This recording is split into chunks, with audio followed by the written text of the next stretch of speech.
தனக்கு எல்லாம் தெரியும் என்ற தற்பெருமையும் அவருக்கு அதிகமாகவே இருக்கும்.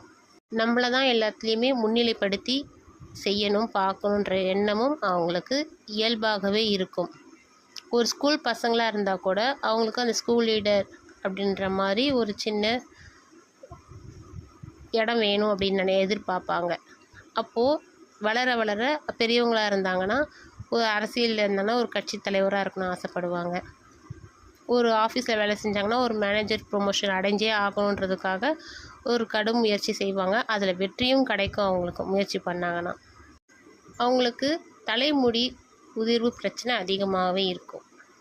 இவங்கெல்லாம் இயல்பாகவே கோவிலுக்கு போனால் அந்த மரியாதை தலப்பா கட்டி மாலை மரியாதையோடு செய்வாங்க இல்லையா, அதே மாதிரி மரியாதை இவங்களுக்கு கோவிலுங்களில் நிறையவே கிடைக்கும்.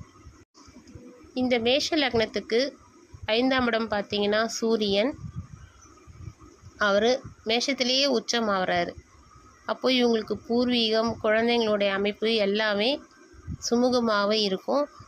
குழந்தைங்களுடைய ஒத்துழைப்பு இவங்களுக்கு நிறையவே கிடைக்கும். 9ஆம் இடம் குரு வீடாக இருப்பதால் இவங்களுக்கு அந்த நான் முன்ன சொன்ன மாதிரியே கோவிலுடைய அமைப்பு, பாராட்டு, சிறப்பு எல்லாமே கிடைக்கும்.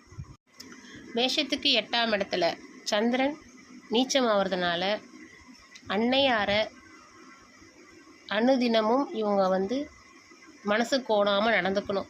ஒரு தாய் சொன்னாங்கன்னா கண்டிப்பாக அதை பின்பற்றி வரணும். அவங்க சொன்னாங்கன்னா எதனா ஒரு காரணம் இருக்கும் அப்படின்னு எதுவுமே விதண்டாவாதம் பேசாமல். இந்த 20 வயசு பசங்கள்லாம் பார்த்திங்கன்னா நீ என்ன சொல்கிறது நானாக கேட்குற மாதிரி இருப்பாங்க. அந்த ஏஜ் எப்போ எந்த ஏஜாக இருந்தாலும் கேட்டு தான் ஆகணும். எக்ஸாம்பிளுக்கு நான் சொல்கிறேன். அதே மாதிரி கொஞ்சம் வயசானவங்க, அம்மா இல்லாதவங்க அப்படிலாம் என்ன பண்ணலாம், சிவன் பெருமாள் கோவிலில் அமைந்துள்ள அம்மை தாயாரை நாம் வெள்ளிக்கிழமை அன்று வணங்கி குங்கும அர்ச்சனை செய்து வந்தால் அதனுடைய பலன் நமக்கு முழுமையாக கிடைக்கும்.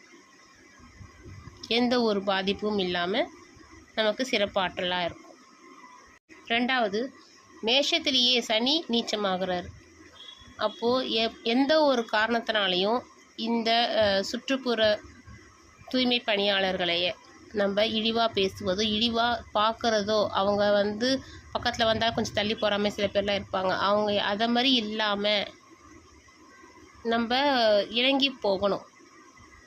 அவங்களுக்கு முடிஞ்ச அளவுக்கு என்னென்ன வேணுமோ அதெல்லாம் நம்ம வாங்கி தரணும். நம்ம கையாலேயே வாங்கி தரணும், காசாக கொடுக்க வேண்டாம்.